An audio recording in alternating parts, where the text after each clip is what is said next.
मोहतरम नाजरीन, अस्सलामुअलैकुम। अपने मौजू की तरफ बढ़ने से पहले हमारे चैनल सिरात मुस्तकीम को सब्सक्राइब कर लें और साथ ही घंटी के बटन को दबा दें ताकि हमारी हर नई वीडियो आप तक पहुंचती रहे। आज का हमारा मौजू सही बुखारी जिल्द नंबर 1 हदीस नंबर 14 है।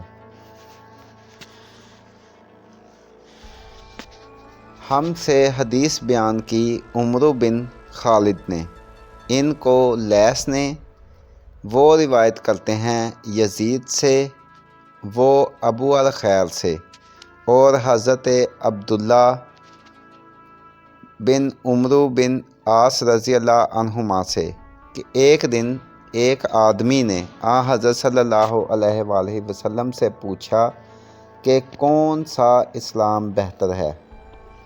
फरमाया कि तुम खाना खिलाओ और जिसको पहचानो इसको भी और जिसको ना पहचानो इसको भी, अलगर्ज़ सब को सलाम करो।